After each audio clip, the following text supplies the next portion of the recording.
Assalamualaikum warahmatullahi wabarakatuh.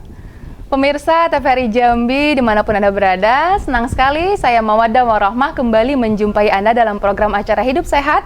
Tentunya hari ini edisi 24 Juli 2023. Baik pemirsa, program acara Hidup Sehat pada hari ini tentunya dalam rangka Hari Anak Nasional dengan tema Dampak Psikologis Anak terhadap korban bullying, yang mana telah hadir pada hari ini narasumber kita yaitu Mbak Nova Rinci Astuti, MC psikolog. Assalamualaikum Mbak. Waalaikumsalam Mbak Mawaddah. Gimana kabarnya nih pada hari Alhamdulillah ini? baik. Baik ya? Baik. Alhamdulillah. Insya Allah harus bahagia juga. Iya, harus selalu bahagia ya Mbak ya. Iya, luar biasa sekali nih Mbak. Dari Mbak Nova, seorang ahli psikolog ya, psikologi klinis, Yes. yang mana hari ini tema kita tentang dampak psikologi anak yang terkena korban bullying ya Mbak ya. Baik pemirsa, ini sangat menarik sekali.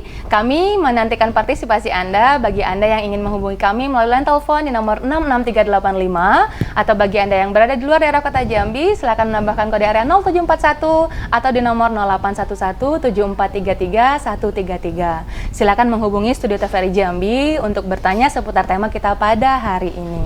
Baik, Mbak Novi, terima kasih telah hadir di studio TVRI Jambi, Mbak Nova, yang mana tema kita menarik nih Mbak, yang mana tentang bullying. Ini sedang viral sekali ya Mbak ya. Nah mungkin diawali terlebih dahulu tentang selayang pandang nih, tentang Mbak Nova Rinci Astuti. Bisa dijelaskan ya Mbak Nova sebelumnya di mana atau seperti apa kegiatan aktivitas sehari-harinya? Oke, terima kasih Mbak Mawaddah. Jadi memang saya sendiri ya lulusan psikolog klinis ya, di mana memang psikolog sendiri itu ada beberapa profesi ya, keprofesiannya salah satunya selain klinis adalah pendidikan dan juga industrial. Nah, kalau misalnya untuk skala klinis Mbak Mawaddah, ini memang ranahnya lebih ke praktisi klinisi atau ke bagian memang mental, jiwa ya, perilaku seseorang yang itu lebih ketika ada mengalami gangguan-gangguan atau problem masalah di sana. Nah, selain itu juga saya juga praktisi di hipnoterapi. Jadi dalam proses intervensi psikolog gitu ya, ibarat kata kalau memang ada masalah traumatik dan di sana, salah satu intervensinya saya memberikan hipnoterapi itu tadi gitu. Dan saat ini saya punya klinik sendiri juga bernama Oma Sejiwa, dan salah satu rumah sakit juga di Siloam dan Mitra gitu sih. Wah, Masya Allah, luar biasa sekali ya. Memang di sini psikolog klinis ya Mbak ya, terjadi perbedaan antara dengan yang pendidikan dan industrial. Ya mungkin juga ranahnya berbeda. Lebih ranahnya. seperti untuk yang konsultasi ke psikolog klinis. Yes, benar. Baik Mbak, luar biasa sekali nih tentang Mbak Nova ya. Nah sekarang nih tentang tema kita pada hari ini nih Mbak, yang mana fenomena nih, kan banyak sekali terdengar bahwa dampak psikologi anak terhadap korban bullying ini sendiri seperti apa Mbak, yang sudah Mbak perhatikan selama beberapa waktu ini Mbak? Oke, baik, menarik ya Mbak Mawaddah. Sebenarnya konsep terkait dengan dampak bullying psikologis ini sebenarnya tema yang juga salah satu yang jadi concern kita ya. Kita walaupun secara umum mungkin belum berinteraksi atau berada di lingkungan anak-anak yang terdampak, tapi paling nggak kita punya aware ya, kesadaran bahwa ini sudah menjadi fenomena yang cukup harus jadi concern kita ya akhir-akhir ini, khususnya anak-anak masa depan kita kan kayak gitu ya Mbak Mawaddah ya. Jadi memang saya sangat tertarik dengan tema ini karena memang paling nggak mengajak kita sebagai orang tua atau orang dewasa ya yang di sekitar kita punya anak-anak, baik itu kita sendiri maupun secara umum gitu ya, untuk menyadari bahwa peran kita sangat berarti bagi pertumbuhan anak-anak ini tadi Mbak Mawaddah. Ya, mungkin salah satu aspek yang perlu saya jelaskan sendiri adalah bullying sendiri, atau kita biasa juga mendengar dengan perundungan ya. Apa itu ya bullying itu sendiri Mbak? Bullying atau perundungan ini sendiri merupakan tindakan ya, tindakan perilaku yang dalam artian tidak benar-benar harus dilakukan ya, atau tidak terpuji. Nah, jadi tindakan bullying ini sendiri banyak faktornya sekarang. Tidak cuma sekedar terkait dengan kekerasan fisik, verbal juga loh Mbak Mawaddah. Bukan hanya fisik ya? Bukan hanya sekedar fisik, yang notabene kita punya frame gitu ya. Bullying itu adalah kekerasan fisik. Padahal verbal ini juga bentuk kategori perundungan. Ya, jadi apapun nama konsep perundungannya, ini tidak benar-benar ibarat kata tuh dimaklumi ya. benar. Jadi selain fisik dan verbal, di sini juga ada perundungan terkait dengan sosial.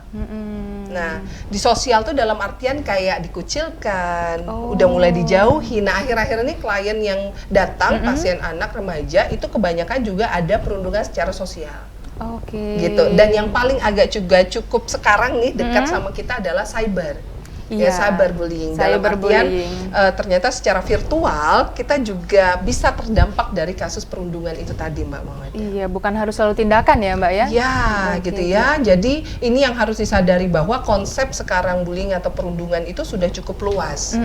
Jadi apapun itu ya kita mesti waspada. Makanya ini mungkin kalau orang tua yang menonton ya, saya harapkan juga cukup terbuka terkait dengan psikologis anak karena dampaknya sangat luas, Mbak. Iya, tentunya juga ini harus jadi concern orang tua ya, Mbak ya.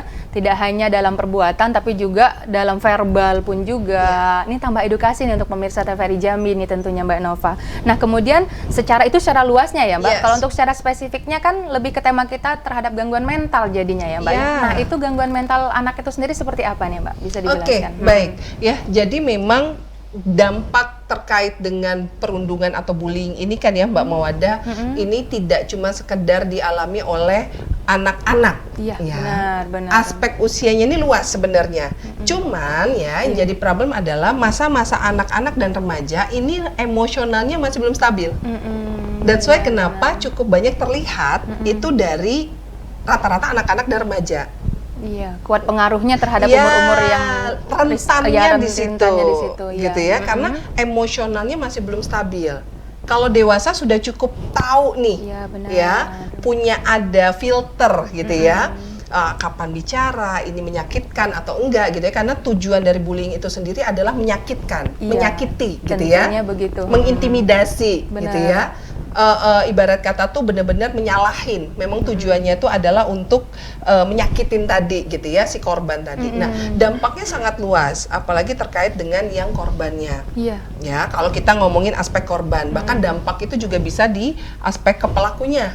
Psikologisnya. Tapi kita membahas dulu terkait dengan kesehatan mental anak itu sendiri nanti. Iya, gitu ya. Pertama, kalau misalnya sudah terdampak nih anak-anak yang dari korban dari bullying sendiri, itu biasanya mengalami kecemasan. Jadi udah ada perilaku yang agak berubah, gitu ya polanya. Benar. Kecemasan, bahkan juga depresi atau bahkan post traumatic stress syndrome gitu ya, PTSD, di mana dia trauma tapi efeknya adalah stres yang berkepanjangan. Nah, dan di situ sangat bisa kelihatan bedanya. Pertama, anak bisa mengalami emosional yang agak lebih nggak stabil. Jadi menarik diri, gitu ya. Udah jarang mau keluar. Bahkan beberapa pasien yang saya dampingi kasus bullying, itu dia sempat mengurung diri di kamar beberapa lama. Tidak ada interaksi sama sekali Tidak mau, gitu. Jadi dia merasa kalau misalnya keluar berinteraksi itu udah kayak semua orang mengintimidasi, semua orang menganggap dia jelek, padahal anaknya cantik. Padahal bukan harus orang membullying, tidak pun dia tetap sudah merasa. Believe, ini orang pasti kayak nganggap dianya kurang, nggak cantik atau nggak pinter atau nggak sesuai dengan si pelaku yang membuat secara verbal dia jadi down tadi, gitu. Jadi itu salah satu aspek psikologis dari si korban. Nah, dan rentan sekali korban ini bisa menjadi pelaku bullying itu sendiri juga. Dia membalaskan kali ya, balas dendam berarti. Ada emosi tadi yang terpendam gitu. Dimana dia ingin orang lain merasakan apa yang dia rasakan, mungkin begitu ya Mbak? Bisa ada pola seperti itu. Atau dia pengen menunjukkan aku ini lebih kuat kok, aku ini bisa kok, kayak gitu ya. Jadi tanpa sadar dia malah menunjukkan perilaku agresif. Kayak gitu. Berarti bisa berbalik juga ya Mbak ya? Sangat. Korban bullying malah bisa menjadi bulliernya tadi, malah menjadi orang yang membuli. Bisa ada kecenderungan ke sana. Cuman biasanya yang paling sering dialami itu adalah malah depresinya. kayak gitu. Ya, lebih ke bisa sampai tahap depresi ya Mbak ya? Sangat bisa. Sampai tidak mau lagi berkomunikasi, menarik sampai diri. Iya, sampai tidak ingin lagi. Bahkan tidak ada mau sekolah lagi itu ada. Iya benar Mbak ya. Itulah bahayanya bully ternyata ya Mbak ya. Atau perundungan kalau dalam bahasa Indonesianya Mbak. Perundungan. Jadi kemudian, memang dampaknya luas banget Mbak. Berarti banyak sekali efeknya. Selain itu tadi apa lagi Mbak? Selain ada depresi, kemudian ada merasa rendah dan tidak berharga tadi, kemudian malah menjadi subjek yang malah membuli ya Mbak ya. Kemudian ada juga jadi ada gangguan untuk pola kesehatannya nggak sih Mbak kalau untuk mereka ini? Ya, jadi kalau misalnya kesehatan mental ini kan ketika udah masuk dalam gangguan atau disorder, itu dari aktivitas produktivitas terganggu. Dari aktivitas sosial pun juga terganggu. Yang tadinya mau berteman pergi, udah malas-malasan.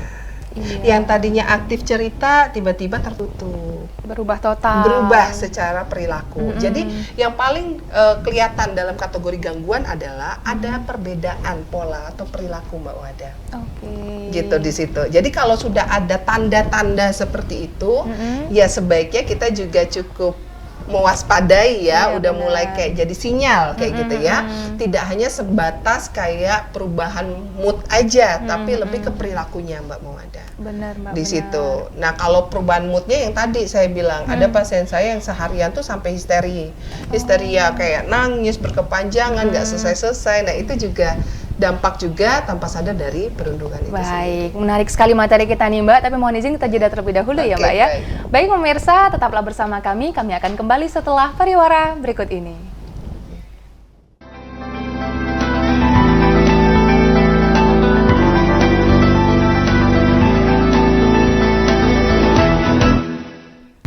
Terima kasih pemirsa, Anda tetap bersama kami dalam program acara Hidup Sehat, tentunya masih dengan tema dampak psikologi anak korban bullying. Nah, menarik ya, masih bersama Mbak Nova, merupakan psikologi klinis pada hari ini. Masih menyambung tentang pembahasannya tadi nih Mbak, menarik Mbak sudah menjelaskan bagaimana dampak terhadap korban. Nah, sekarang ingin saya tanyakan tuh Mbak, ada nggak dampak terhadap pelakunya sendiri nih Mbak, karena kan tentu biasanya seseorang apabila melakukan pembulian dari dirinya sendiri mungkin ada yang salah juga atau seperti apa nih Mbak? Mungkin boleh bisa dijelaskan. Oke, baik, menarik pertanyaannya Mbak Mawada, karena memang tidak hanya dampak psikologis itu terjadi di korban saja, tapi sebenarnya pelaku ini juga butuh perhatian lebih. Ya. Berarti punya problem juga kayaknya. Rata-rata ya, ini butuh asesmen lebih lanjut lagi ya terkait dengan kalau misalnya menemukan masalah itu gitu ya. Kebanyakan kebanyakan dari pasien yang datang gitu ya, si pelaku yang perundungan ini tadi, dia cukup punya dapat traumatik di rumah, Mbak. Oh, ternyata ada gitu. Dampak lain psikologisnya. Sehingga dia kecenderungan melakukan kekerasan tuh udah biasa aja kayak gitu loh. Oh, baik. Sehingga dia ingin ada hasrat untuk menyakiti juga gitu. Bahkan bukan cuman hasrat Mbak Mawada. Di sini contoh ya, contoh simpel. Di rumah dia terbiasa dengan kekerasan. Dia menunjukkan ke sosial taunya kekerasan tuh ya biasa. Oh, nah, karena kayak mungkin gitu. Jadi sudah habitual dia, udah terbiasa sehingga dia mengenakan orang lain juga. Dan kalau kasusnya posisinya anak ini sangat modeling. Oh, oke, benar sekali. Gitu ya. Nah, perilaku modeling inilah yang ketika dia dapatkan di rumah, dia keluar ke sosial pun juga udah biasa menurutnya, kayak gitu loh, Mbak Wada. Jadi bahkan mungkin dia tanpa sadar kurang menyadari bahwa ini menyakiti orang. Oh, nah menarik nih Mbak. Berarti ada kemungkinan itu berasal dari rumah Mbak, atau dari sosial pertama, keluarga, atau malah orang-orang terdekat sehingga membuat dia memicu agar dia membuli itu Mbak. Ada nggak kira-kira Mbak hubungannya itu? Ya, sangat erat kaitannya. Karena kepribadian atau perilaku atau attitude seseorang itu terbentuknya tidak bisa tiba-tiba. Atau tidak bisa hanya sebatas sebatas kayak cuman dari faktor sosial saja. Bener. Bahkan kebentuk kepribadian itu dari rumah gitu ya. Sumbernya adalah apa yang ada di rumah, apa yang ada di lingkungan ya, apa yang ada dari sisi terdekatnya gitu ya. Dalam artian kepribadian seseorang atau anak ini sangat terbentuk dari rumahnya, Mbak Mawadah. Tadi yang saya bilang, ketika anak modeling dapat tahu di rumah itu adalah kekerasan itu hal yang wajar, kata-kata kasar atau verbal-verbal kasar itu merupakan hal yang wajar. Jadi ketika dia di luar gitu ya menganggap ya itu sebuah hal yang wajar, yang cukup biasa, padahal itu menyakitin orang. Benar sekali. Ya, jadi perilaku atau kepribadian itu terbentuk dari kebiasaan sehari-hari. Ternyata ada pengaruh besar sekali ya Mbak ya dari keluarga itu sendiri. Sangat, Mbak Wada. Seperti contoh mungkin seperti panggilan-panggilan yang aneh atau panggilan-panggilan hey kamu gini-gini seperti itu, berarti itu ada pengaruh dari verbal ya Mbak ya, bullying verbal. Iya, dan itu akan kerekam di alam bawah sadar anak. Punya label sendiri Mbak Wada. Iya. Contoh misalnya ya, anak dicap nakal. Dia secara belief ya aku nakal. Mau sebaik apapun aku ya aku nakal. Nah kayak gitu. Jadi terkait dengan mindset tadi akhirnya perilakunya yang keluar ya. Ya seperti itu kan kayak gitu ya. Benar, jadi makanya kenapa hal-hal yang dianggap bercandaan pun Mbak Mawadah ya, itu kalau bisa benar-benar kita batasin. Oh, berarti harus difilter banget gitu ya? Harus, bahwa walaupun niatnya kayak yang aku kan bercanda, aku njailin kamu kan bercanda, aku ngagetin kamu kan bercanda, aku itu tidak sangat disarankan untuk apa yang ada di rumah gitu ya. Misalnya ngasih kayak zaman sekarang apa prank-prank ke anak atau apa gitu ya, misalnya kan surprise atau useless banget, ternyata nggak berguna ya harusnya. Sangat ya. Akhirnya anak-anak ketika di luar ya bohong tuh biasa. Oh, karena memang dibiasakan dari rumah apa tadi. yang ada di rumah kayak gitu. Jadi biasakan empati, kasih sayang itu sangat membantu anak-anak untuk juga menjadi pelaku tadi. Dan ketika misalnya sudah ada tanda-tanda yang anak mendapatkan perundungan korban tadi, orang tua juga harus tahu sikap juga mendampingi anak-anak seperti itu gimana. Iya, jangan dibiarkan berlarut-larut berarti ya Mbak ya. Berarti di sini pola asuh juga berpengaruh sekali ya Mbak. Sehingga terjadinya bullying ini tadi. Misalnya seperti apa seorang anak itu dididik di dalam rumahnya, maka akan muncul ketika dalam pergaulan sehari-harinya berarti ya Mbak ya? Iya, banget Mbak. Karena sumber utama sosial kita berawal dari apa yang ada di rumah dulu. Benar keluarga.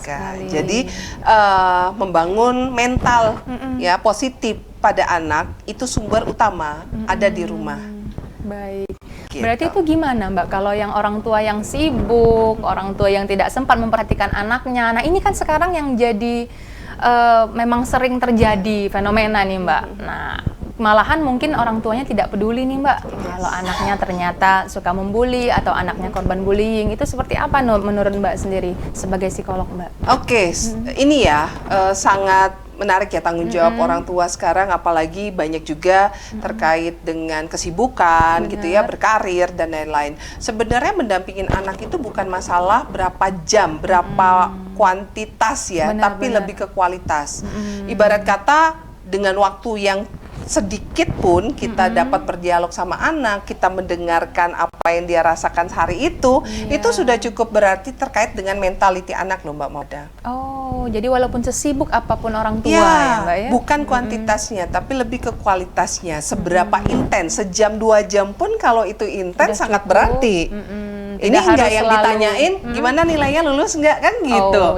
Bukan yang are you happy gitu kan ya, seneng gak hari ini atau ngapain aja kayak gitu. Jadi tanpa sadar anak jadi nggak peka terkait emosinya. Gitu. Jadi jangan hanya intervensi tentang pencapaian berarti ya Mbak ya, tapi apa yang membuat mereka bahagia, apa yang mereka lakukan, apa yang dialami. Kenapa akhirnya juga dalam kategori ketika sekolah dasar di situ juga butuh kesiapan tidak hanya baca tulis Mbak Mawada. Benar. Dari sisi sosial, mental itu juga harus dipersiapkan. Makanya kenapa juga ketika anak-anak usia dini mau disekolahkan itu butuh juga surat kesiapan sekolah dari psikolog. Oh iya benar. Gitu. Anak-anak ya yang usianya belum cukup untuk memasuki jenjang SD ya harus memang ada filter tadi. Karena apa ketika sudah masuk sekolah aspek terbentuknya karakter anak itu sangat luas. Nah, that's why kenapa butuh kesiapan dari si anaknya juga, kayak gitu loh Mbak Wada. Berarti sangat berpengaruh sekali ya Mbak ya untuk kesiapan seorang anak itu dalam menghadapi dunia, itu istilahnya ya. Karena dari kondisi di rumah dengan kondisi sosial di luar itu berbeda sekali. Sangat berbeda, tapi memang dampaknya menjadi saling keterkaitan tadi. Ya. Wah, menarik sekali nih. Mungkin pemirsa TVRI Jambi di rumah nih ingin bergabung nih. Bagi Anda yang ingin bertanya seputar tema kita pada hari ini, silakan menghubungi kami di nomor 66385, atau bagi Anda yang berada di luar daerah Kota Jambi, silakan menambahkan kode area 0741 atau di nomor 0811743133. Silakan langsung, nanti akan dijawab pertanyaan Anda oleh narasumber kita, yaitu Mbak Nova, merupakan seorang psikolog klinis ya Mbak ya. Yeah. Jadi luar biasa sekali tema kita hari ini nih Mbak. Yeah. Semoga bermanfaat juga untuk pemirsa TVRI Jambi yang di rumah yang menonton kita, tentunya di program Hidup Sehat. Nah, lebih seperti sosialisasi anak nih Mbak. Kadang kan anak-anak ini ada yang memang aslinya sudah pendiam, kemudian ada yang memang extrovert atau introvert, Mbak. Nah, kalau menurut Mbak sendiri, ada nggak pemicu dari seseorang anak yang extrovert atau seorang anak yang introvert dalam pergaulannya sehingga dia bisa terkena bullying ini, Mbak? Ada nggak pengaruhnya? Oke, pengaruhnya kalau untuk karakter introvert dan extrovert, saya rasa setiap karakter atau pribadi seseorang tuh punya jiwa introvert dan extrovertnya, Mbak. Cuma yang lebih dominan yang mana aja gitu kan. Ya nggak selamanya kita juga pengen ketemu publik terus. Nggak selamanya juga kita pengen di rumah, di dalam ruangan tanpa ada orang juga kayak gitu ya. Cuman yang jadi catatan adalah bukan kepribadiannya saja, tapi bagaimana manajemen emosinya.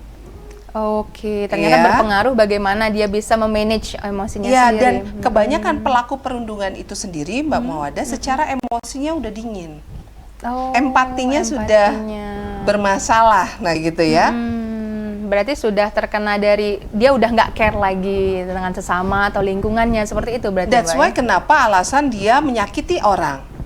Kayak gitu. Jadi terkait dengan karakter itu sangat ya, dampak yang paling utama itu sebenarnya adalah bagaimana manajemen emosinya, bagaimana manajemen dirinya.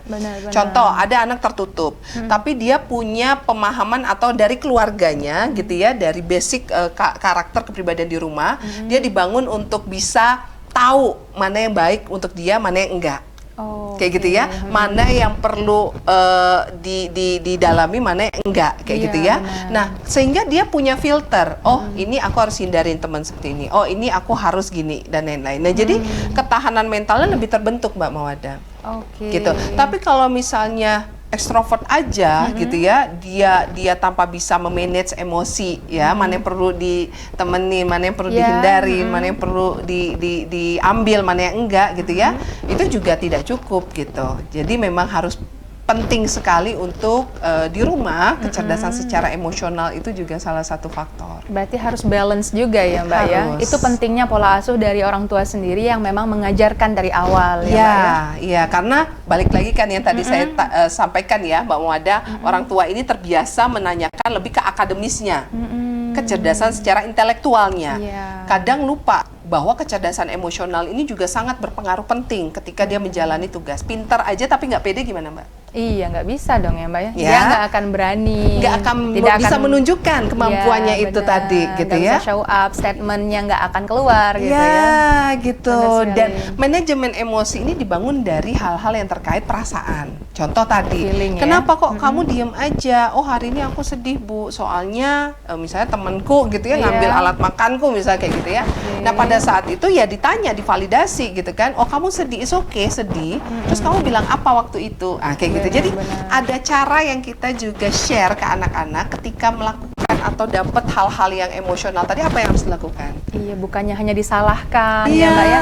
Terkadang memang mungkin pengalaman ada di dalam satu keluarga itu, anak itu berbuat salah malah disalahkan lagi Mbak. Nah berarti ini ada pemicu ya Mbak ya, membuat dia menjadi jadi tidak mau bergaul atau malah menjadi merasa makin bersalah. Gitu ya. Berarti pola asuh seperti itu tidak baik ya Mbak ya? Disarankan seperti itu ya Mbak. Benar. Karena intinya ketika sudah masuk ke umum gitu ya, sosial gitu ya, semua faktor ini sangat terdampak. Jadi nggak bisa kayak semata-mata hanya si salah anaknya kayak gitu. Bisa jadi kita yang belum mengajarkan si anak ini untuk bisa seperti itu.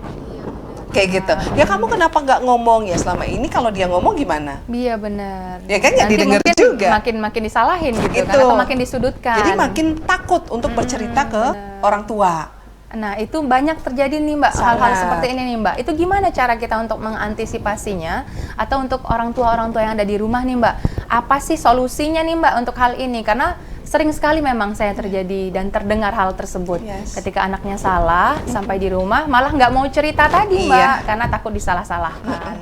Atau ketika anaknya nilainya rendah malah disembunyikan kayak Nobita. Iya gitu. Nah itu Mbak, itu gimana nih Mbak? Nggak boleh salah. Iya gitu benar, ya. benar. Padahal namanya tumbuh kembang anak tuh proses sekali Mbak Mawada. Jadi salah atau benar itu sebuah pelajaran untuk dia bisa berproses dengan dirinya gitu ya, apa yang dia punya, apa kelebihannya, apa kekurangannya. Jadi dampak ketika memang kita ngomongin ya Mbak Mawada terkait dengan korban, dia sudah terdampak korban dari perundungan tadi.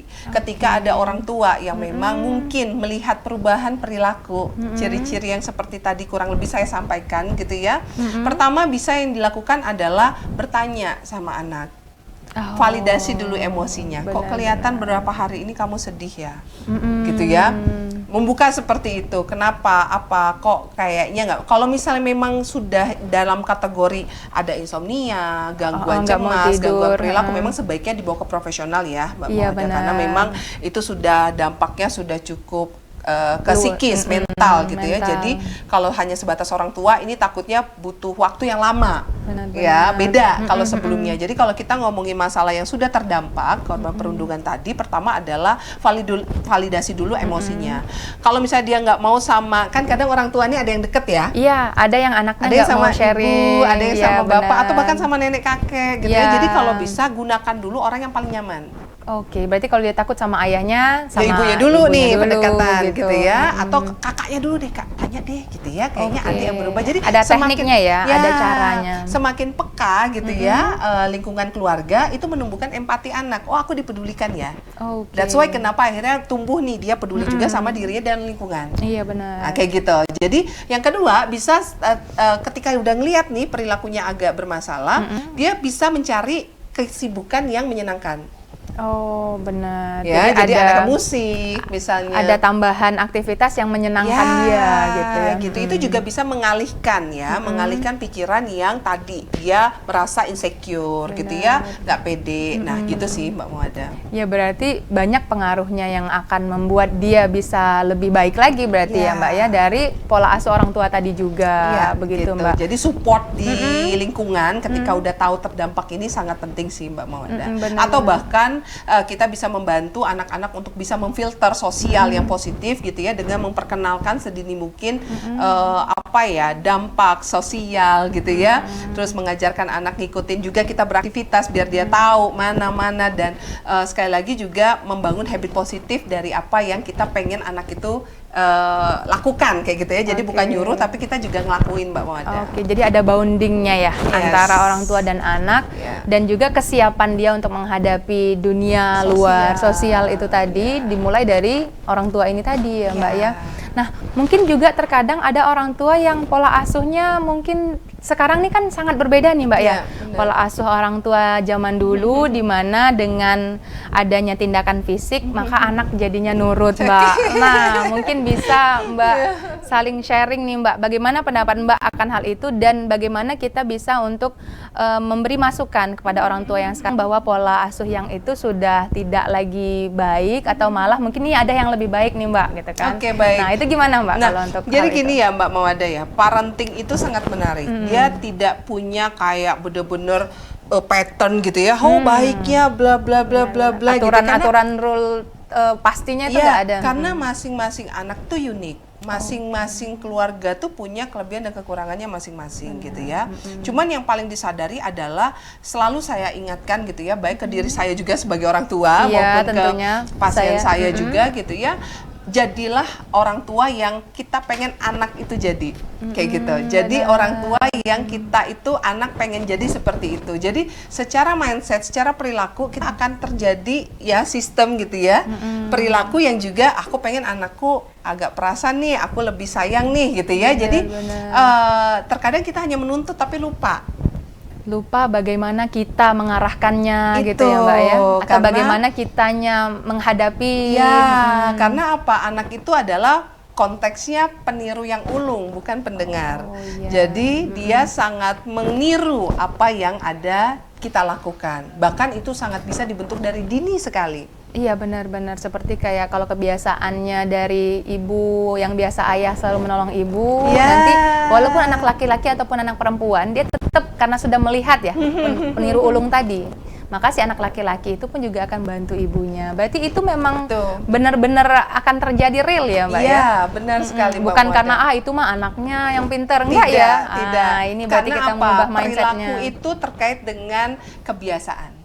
Gitu, bukan bawaan. Jadi kebiasaan yang berulang-ulang akan membentuk atau mencontoh perilaku dan kebentuklah jadi karakter seseorang kayak gitu Mbak Muada. Berarti jadi besar pengaruhnya ya Mbak? Sangat besar. Makanya terdampak untuk sampai keluar. Pertama untuk tidak menjadikan pelaku tadi ya, kembali lagi ke tema pelaku bullying tadi, kita harus benar-benar menunjukkan bagaimana menghargai seseorang, bagaimana empati, bagaimana manajemen emosi ketika marah tuh nggak harus meledak-ledak gitu ya. Nah jadi anak-anak tuh tahu bagaimana manajemen, atau bahkan ketika sudah menjadi korban, orang tua juga aware terkait ini tidak bisa ibarat kata dianggap sebelah mata, karena tanpa sadar kayak gitu tuh orang tua bilang lebay lah, biasa aja, orang ini itu nggak boleh Mbak Mawada.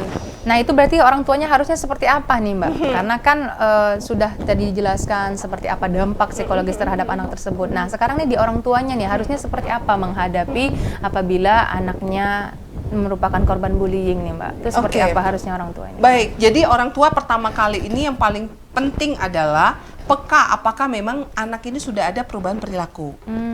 Ya, dalam artian apa? Tadi kebanyakan mereka juga terganggu tidur Mbak Mawada. Oh, pola tidurnya juga pola tidurnya akan berpengaruh. Jadi kebiasaan itu akan berubah gitu ya. Jadi pertama kali orang tua ini diharapkan aware. Oh, diperhatikan dari situ ya. Dari hal yang paling sederhana aja ya, kalau dianya begadang atau malah jadinya kurang fokus. Dan sebenarnya sudah kelihatan itu tanda-tandanya. Cuman tadi belum peka orang tua. Jadi kepekaan kita terkait dengan perilaku atau keseharian anak ini dibutuhkan sekali Mbak Mawada. Itu yang pertama. Yang kedua, ketika memang sudah cukup agak kesulitan ya, jangan lupa ke profesional, itu udah harus aware sekali konsultasi ya, ke psikolog klinis ya, seperti Mbak Nova bisa ya, atau bahkan ke apapun yang dekat ya, psikiater boleh, psikolog boleh gitu ya. Tapi yang paling penting adalah aware dulu terkait dengan mentalnya tadi ketika ada perubahan perilaku kayak gitu. Nah, terus yang berikutnya mendengarkan. Jadi orang tua yang mendengarkan. Jadi pendengar yang baik begitu ya Mbak ya. Tidak hanya cuman memerintah saja untuk menjadi yang terbaik, tapi menasehatinya. Baru mau cerita langsung lah kan. Nggak jadi dia cerita. Jadi kepotong tuh, keblok tuh ya anak ketika mau menyampaikan lebih kayak gitu. Jadi dia hasrat ingin bercerita malah nggak jadi karena tadi sudah diblok dulu tadi gitu. Ya Mbak ya. Jadi mengizinkan anak bercerita itu juga salah satu membangun ketahanan mental pada saat di rumah. Gitu. Jadi itu sebatas mana nih Mbak tanda-tanda dari orang tua ketika ini ternyata tidak orang tua tidak bisa menghandle sampai batas itu dan harus ke psikolog klinis nih Mbak. Itu sampai batas mana Mbak kita tahu bahwa anak ini sebaiknya kita bawa butuh untuk konsultasi ke psikolog klinis Mbak? Pertama ketika sudah anak tidak mau lagi berkomunikasi lebih dengan orang-orang yang ada di sekitar. Dia lebih hanyut dengan ekspresi emosinya. Contoh yang tadi saya sampaikan, nangis terus-terus berapa minggu, ya sudah ada penolakan untuk ke sekolah atau keluar rumah, gitu ya. Tidak mau lagi bersosialisasi. Iya, bahkan sudah ada tanda-tanda nafsu makan menurun, gitu ya, karena diajak agak gemuk. Iya, gitu ya. Ya obesitas tuh Mbak sering sekali, sampai malas sekolah jadinya anak tersebut, atau memang malah putus sekolah Mbak. Jadinya ada memang pengalaman malah kepengen jadinya enggak mau lagi berteman karena malu terhadap. Itu bisa. Nah, itu bisa ya, Mbak. Seharusnya orang tua seperti apa nih, Mbak? Apakah memang benar-benar memberhentikan anaknya sekolah gitu, Mbak? Oh enggak, ya karena yang diolah kan gangguannya tadi. That's why kenapa butuh profesional tadi, Mbak Mawada. Harusnya konsultasi ya. Ya, karena banyak juga anak yang datang dengan kasus korban bullying tadi gitu ya, di proses terapi gitu ya, dan edukasi orang tua terkait dengan pembentukan perilaku di rumah. Alhamdulillah alhamdulillah mereka sekolah sekarang lancar-lancar aja. Iya, berarti memang tidak cukup di orang tua saja ya Mbak ya. Kadang kan mungkin ada ngerasa orang tua paling ntar udah gitu ya. Apalagi Mbak remaja putus cinta misalnya. Wah, kan. Itu ya. Itu yang paling sering itu Mbak. Itu juga umur-umur riskan ya tuh Mbak ya. Iya, umur-umur krusial remaja ya, tapi memang masuk kategori masih anak-anak. Cuman kalau kasusnya seperti itu kan problem terkait dengan pribadi ya, bukan terkait dengan perundungan tadi ya. Beda kalau misalnya dalam artian tadi putus tadi dalam kategori kayak ada verbal gara-gara kamu gemuk gitu. Nah, mungkin ya itu juga mungkin bullying masuknya kasusnya verbal gitu. Jadi konteksnya udah berbeda di situ. Tapi kalau misalnya terkait dengan perundungan tadi itu lebih luas, lebih sosial, Mbak. Itu bisa terjadi perorangan maupun lingkup yang kelompok lebih besar kayak gitu. Jadi edukasi juga nih untuk pemirsa TVRI Jambi yang di rumah, kalau anaknya sudah sampai di tahap itu, jadi ada baiknya memang langsung untuk konsultasi ke profesional. Ke profesional, iya. Dan jangan menganggap image ke psikolog atau apa tuh. Nanti dikira wah ini udah gangguan jiwa nih, bukan. Enggak. Jadi tapi memang beresiko untuk terjadi seperti itu mungkin. Tapi sebenarnya kalau misalnya kita atasi sejak dini, itu sangat bisa lebih sehat dan baik. Baik, Mbak. Izin Mbak kita jeda terlebih dahulu. Baik pemirsa, tetaplah bersama kami akan kembali setelah pariwara berikut ini.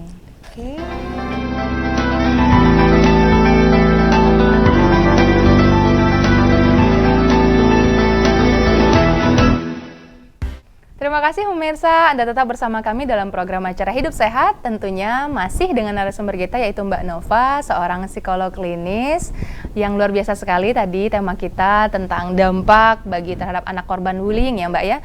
Bagi Anda yang ingin menghubungi kami untuk bergabung bertanya seputaran tema kita pada hari ini, silakan menghubungi kami melalui line telepon di nomor 66385, atau bagi Anda yang berada di luar daerah kota Jambi, silakan menambahkan kode area 0741 atau di nomor 0811 7433 133. Silahkan menghubungi kami untuk bertanya seputar tema kita pada hari ini. Baik Mbak, kita lanjut nih Mbak tentang tema kita nih, dampak psikologi anak korban bullying.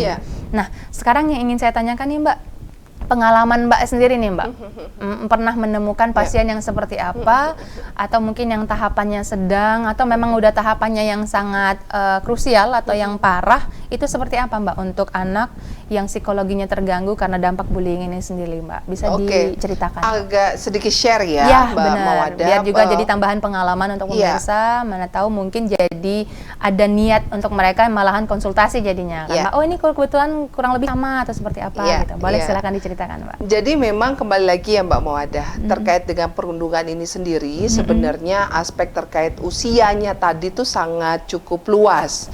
Tidak semuanya terjadi di remaja. Wah, izin Mbak, saya sapa dulu penelpon kita. Halo, assalamualaikum. Waalaikumsalam. Iya, dengan siapa, di mana? Dari Ceko. Ya mohon izin, televisinya tolong volumenya dikecilkan terlebih dahulu karena akan storing terdengar di studio TVRI Jambi. Ya, dikecilkan terlebih dahulu ya Mbak. Ya. Halo. Ya halo, dengan siapa di mana Mbak? Di Ceko. Kami ini seorang ibu guru. Oke, ibu guru. Dengan ibu siapa Bu? Ibu Ida. Ibu Ida, di mana Bu? Di Ceko. Di Ceko. Baik Ibu, langsung saja silakan ditanyakan pertanyaannya seputar tema dengan psikolog kita Mbak Nova. Dipersilakan.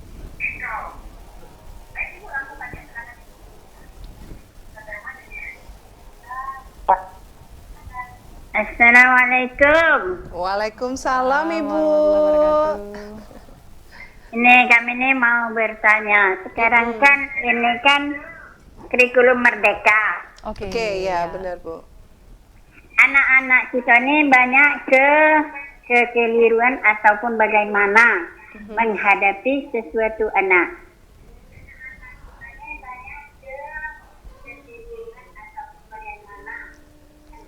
Lalu anak-anak tuh kan kalau kita buat sejaman dahulu dah masuk. Iya, benar Ibu. Nah, kalau yang sekarang lain metodenya. Iya. Lalu apa masalahnya Bu di Yang anak-anak? kami tanya, yang saya ingin tanyakan, anak, cucu, anak didik. Nah, belajarnya tuh kalau kadang mau, kadang tidak. Psikologinya tuh bagaimana kita untuk menghadapi anak yang zaman sekarang. Oh, perbedaan zaman nih kayaknya nih, Iya, Mbak. benar. Ya, dari Ibu Ida seorang guru ya, Bu ya. Iya. Di mana sekarang udah kurikulum merdeka ya, Bu, bahwa anak tidak Iya. boleh dipaksakan belajar, anak memang harus menjadi dirinya sendiri. Seperti itu ya, Bu ya, kurikulum merdeka ya, Bu. Iya, kita bagi macam ini orang tuanya banyak protes. Wah, ibunya sambil curhat nih, Bu. Benar. Bu. Memang Iya. karena dilematis Banyak juga ya protes. jadi guru ya. Guru salah terus di matanya. Benar, menarik, Bu. Menarik emang bahasan Ibu ini. Dan Kemudian- anak-anak zaman sekarang lebih berani ya Bu ya. Iya, lebih berani dan lebih ekstrim ya, Bu ya, anak zaman sekarang. Iya. Iya. Zaman kita dulu takut sama guru, Oke. takut sama orang tua. Kalau anak sekarang enggak. Iya, mohon Lebih izin Ibu cinta dia, Ida. tapi dia salah. Ibu Ida mengajar di sekolah apa, Bu? Sekolah dasar SD. kah atau SMP? Dasar, dulunya dasar. Oke, Ibu Dasar. mengajar SD. Memang Iya. masa-masa emas ya, Mbak. Iya, ya? iya, Baik, iya. baik Ibu. Ada lagi, Iya, Bu? Atau ada. Ibu mau menceritakan pengalamannya yang lebih detail? Boleh, Ibu? Pengalaman kami yang telah lalu, Iya. kalau kami takut sama guru. Iya benar, Mbak. Saya walaupun jadi guru, saya melihat guru saya yang dulu, saya takut sampai sekarang. Sampai sekarang, Bu Ida ya. Iya. Tapi kalau anak zaman sekarang gimana, Bu? Yang Ibu rasakan ya, Bu? Kalau anak sekarang, saya lihat, guru itu katakan dia teman, bukan teman, tapi Iya. kuranglah akhlaknya gitu. Kalau Memposisikannya ya. Ya, baik Ibu Iya, Ida. posisinya. Luar biasa sekali Kalau pertanyaannya, kita Ibu. dulu ngajar guru ngaji, guru SD, guru SMP, SMA, MTS, apa SMP, SMA, sampai sekarang masih takut. Kalau anak sekarang nggak ada. Iya benar. Nah, itu Iya. problemnya itu ya. Baik Ibu Ida, ada lagi Ibu yang ingin ditanyakan? Nggak itulah. Baik. Baik, terima kasih Bu Ida. Iya. Semoga nanti terjawab Selamat. oleh narasumber kita, Mbak Nova yang merupakan psikolog klinis. Terima kasih Bu. Iya. Assalamualaikum. Terima kasih Bu. warahmatullahi Iya. wabarakatuh. Oke, baik. Nah, ini menarik ya Menarik. Mbak Wada. Menarik. Kebetulan Bu Ida juga sekaligus curhat nih Iya, seorang di pendidik. sekarang. Iya, bagaimana rasanya perkembangan ya kurikulum, Iya. zaman ya. Dan memang kita sadari sekali faktor juga paling penting adalah perkembangan teknologi. Iya, itu yang salah juga satu penyebabnya ya. terkadang kita kurang memperluas perspektif kita ya dari apa yang dulu kita alami dengan yang sekarang. Benar. Karena memang Bu Ida sebagai tenaga pendidik ya, terkadang ini ada juga kesenjangan yang terlalu fluktuatif terkait dengan usia Mbak Mawada. Oh, Ya, jadi itu juga faktor juga penyebab dalam perubahan sistem yang ada di lapangan gitu. Dalam artian apa? Terkadang guru-guru mungkin Bu Ida juga udah cukup berusia gitu ya, dengan punya pola mindset yang dulu mengajar tuh seperti apa, terkadang kurang bisa disesuaikan dengan generasi yang sekarang. Benar-benar. Gitu loh Mbak Mawada. benar. Jadi agak cukup timpang pola pendidikan atau pengajarannya. Benar, Mbak. Cuma memang diharapkan adanya sosialisasi terkait dengan Merdeka tadi, itu diharapkan juga cukup terbuka ya dari tenaga pendidik untuk bisa menyesuaikan dengan sekarang. Karena cukup teknologi perkembangan ini juga kita nggak bisa ibarat kata terlalu mengontrol banyak hal terkait dengan psikologis anak tadi. Benar, Sebenarnya kalau dilihat ada sisi positif maupun negatifnya ya Bu Ida dan Mbak Mawada. Dalam artian zaman sekarang dibuat benar-benar bisa bebas memposisikan ibarat kata guru ini adalah sebagai teman, sahabat gitu ya. Salah satu positifnya anak-anak jadi lebih berani mengeksplor. Oke. That's why benar. sekarang tuh kayak lebih kreatif gitu ya. Iya benar. Kayak lebih ada aja visionnya ke depan gitu ya, lebih cerdas gitu Adanya ya, lebih perkembangan zaman tadi. ya gitu ya. Informasi pun tidak banyak dihadapi di dalam kelas aja, tidak hanya tapi di sekolah. ya, tapi informasi di luar ini juga sangat bermain penting, berperan penting gitu ya. benar. Jadi salah satunya adalah kita melepaskan dulu Mbak Mawada, melepaskan dulu ibarat kata proses kita yang dulu. Oke. Itu yang pertama. ketika ibarat kata mau mengajar, baik kita sebagai pola asuh orang tua maupun sebagai pendidik, kita melepaskan dulu kacamata kita waktu itu jadi anak. Kacamata kita dulu waktu itu adalah jadi murid. Benar, Mbak. Karena apa? Ketika kita sudah membawa itu, apapun yang kita lihat saat ini itu akan lebih berat. Oh, oke. Berarti tidak bisa sama ya. Kita mengcompare Jangan otomatis samakan gitu kan ya. Ibu aja dulu dengan papa ibu gitu ya, misalnya digituin kan. Jadi tanpa sadar cukup jadi berat kita mendidik atau mendampingin anak zaman sekarang gitu. Berusaha untuk melihat dan menyesuaikan sekarang. Oh, anak zaman sekarang ini teknologi. Berarti banyak juga guru-guru sekarang kreatif, Mbak Mawada. Ya. Mensosialisasikan atau dengan video gitu kan ya, iya dengan bikin kayak role play, dengan active learning gitu ya, sambil bermain itu jauh lebih bisa impact-nya masuk ketimbang kita menceramahi. Iya, tidak selalu melulu dengan ceramah menjadi suatu hal yang ini bakalan face to face bakalan dapat enggak Iya, juga ya. tidak. Yang ada malah kita sebagai pendidik atau orang tua malah emosi gitu ya. Mereka bisa menjawab gitu. Jadi kurang-kurangin tadi perasaan gitu ya. Kok anak zaman sekarang begini katanya. Itu ya. Karena apa? Memang secara psikologis atau perubahan tadi membuat akhirnya dari segi kepribadian karakter kita itu juga mengikuti, Mbak Mawada. Berpengaruh besar. Berpengaruh. Makanya kenapa saya bilang di zaman dulu juga mungkin kekurangannya adalah kita jadi tertutup. Benar, Mbak. Tidak bisa menunjukkan kemampuan kita. Tapi anak-anak zaman sekarang, wih canggih-canggih Mbak Mawada. Ya. Dari kecil udah jadi pengusaha. Benar. Udah bisa jualan online, jual slime, jual apa kan kayak gitu ya. Iya benar, Mbak. Udah kreatifnya memang. Ya. Berarti itu perkembangan teknologi juga mempengaruhi sekali. Mau nggak mau, kita juga harus cepat beradaptasi gitu. Ibarat kata tadinya saya nggak kenal media sosial tertentu, ya saya mau nggak mau harus belajar itu harus apa. ikut nari-nari gitu juga. Iya. Ngedance, Tapi kalau untuk yang tadi aplikasi itu memang dari awal sama anak saya nggak. Oh tidak, itu tidak ada mungkin memperkenalkan. ada yang baik dengan yang tidak, mungkin Iya, difilter ya Mbak. difilter. Tapi kalau saya sendiri intinya pendampingan orang tua jauh lebih penting dibandingkan aplikasi itu. Oh baik. Jadi nonton sambil bareng gitu ya, Daripada dibiarkan sendiri. Ya gitu. Dan dari awal tidak membuat itu. Oke. Saya pun tidak punya. Konsisten ya Mbak. Konsisten ya, sampai sekarang. Bahkan ditanya pun memang sampai sekarang tidak punya itu. Karena mungkin ada beberapa yang merugikan atau ada yang menguntungkannya. Ya, Mbak, dan karena balik lagi Mbak Mawada, anak itu modeling sekali. Oke. Jadi belum bisa ulung tadi memfilter, ya? oh orang tua saya ini kayak gini karena kerja, itu belum. Oke. Jadi apa yang kita buka, itulah yang dia tahu itu buat memang dia bisa, dia juga boleh kayak gitu loh Mbak Mawada. Jadi hindarin itu. Jadi salah satu kembali lagi metode dari Bu Ida ya, sebaiknya pertama adalah lebih update terkait dengan perkembangan anak. Jadi jangan sungkan juga Bu Ida untuk juga aplikasi tertentu gitu ya, terus di pendekatan anak apa sih medsosmu gitu ya. Benar. Ibu Ida boleh nggak kita bikin yuk gitu ya, atau apa, itu juga boleh sekali Bu Ida lakukan kayak gitu ya, atau tenaga pendidik yang lain gitu. Dan yang kedua, belajar untuk mendengarkan.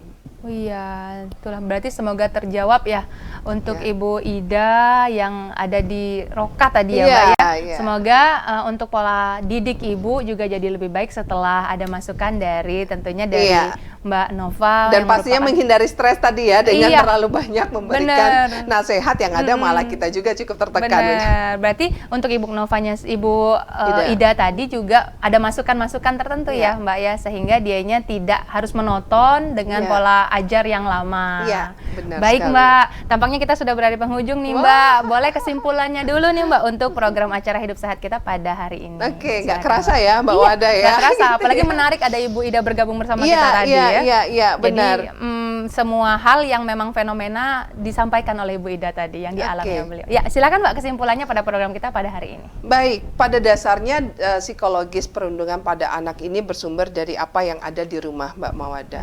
Dan apapun yang ada di rumah berusaha untuk membangun lingkungan sehat mental yang cukup baik. Sehingga apa, anak-anak tumbuh secara empati dan dia bisa melakukan itu ketika ada di sosial jauh lebih bisa peka terkait dengan apa yang ada di sekitar. Sehingga baik dari korban maupun pelaku tadi menyadari bahwa hal tersebut merugikan dirinya dan orang lain gitu sih Mbak Mawada. Ya, baik Mbak, terima kasih kehadirannya di sama-sama. TVRI Jambi, Mbak Nova Rinci Astuti, MC psikolog. Semoga bermanfaat untuk pemirsa TVRI Jambi yang menyaksikan kita pada hari ini. Baik pemirsa, demikianlah program acara Hidup Sehat pada hari ini. Saya Mawada Warohmah beserta seluruh kru yang bertugas pada hari ini pamit dari hadapan Anda. Assalamualaikum warahmatullahi wabarakatuh. Waalaikumsalam.